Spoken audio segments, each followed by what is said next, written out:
Hey everyone, today I'm going to cover Waves Rbass plugin, how it works and how I like to use it. So let's start with what it sounds like first. So these first two measures here are going to be no Rbass applied, and then measures 3 and 4 are going to have Rbass applied. And you can see it's just going to follow this pattern of without Rbass, then with Rbass. So go ahead and take a listen. So without, now with, back to without, now with, without,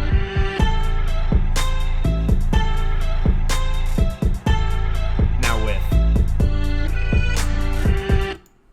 Okay, so Rbass is short for Renaissance bass and was designed by Waves to enhance the presence of bass instruments like 808s, bass guitars, sub bass, or kick drums by adding harmonic information.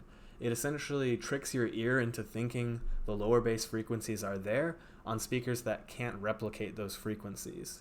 There's a good technical explanation of how it works on the Waves website, and I'm going to link to it in the description of this video. So for how we use it, or how I like to use it, first you're going to want to change the frequency up on this top level.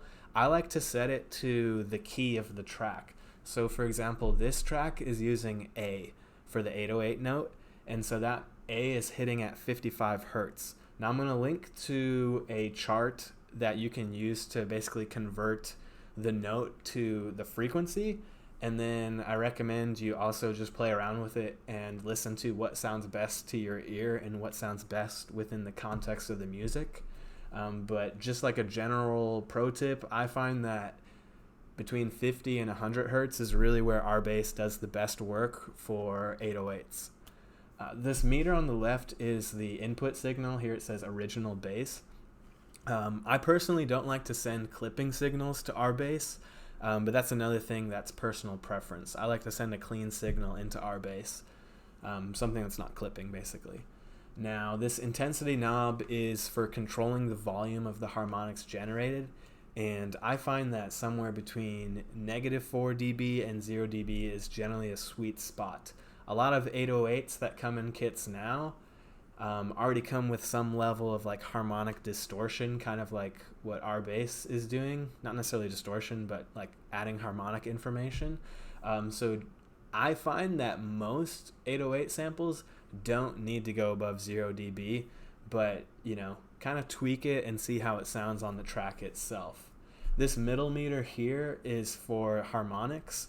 It's going to show you what Rbass is adding into the signal, and you'll see as you move the intensity up and down, the level of harmonics is going to, you know, increase in the meter, showing you that Rbass is adding more harmonic information to the signal, which is going to kind of change how it sounds.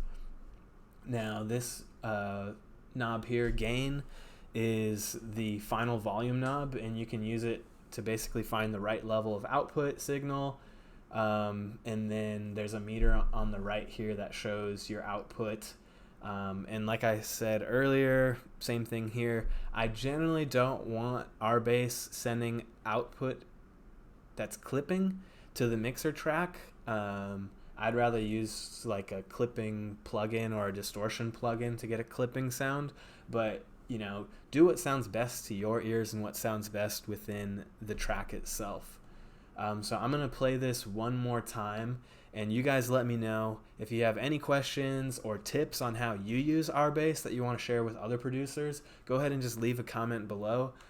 Like the video and subscribe to it for more videos like this in the future. I'm going to be breaking down more plugins like this because I wish manufacturers made it easier to understand how the plugins worked in practical context. Most of the time you end up just reading the manual if you even do that.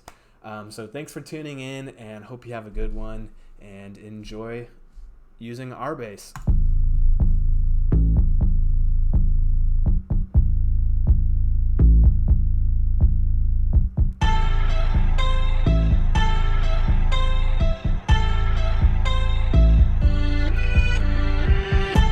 So this is without, now it's going to go to with. So with Rbass applied. So you can hear the difference. Thanks for watching.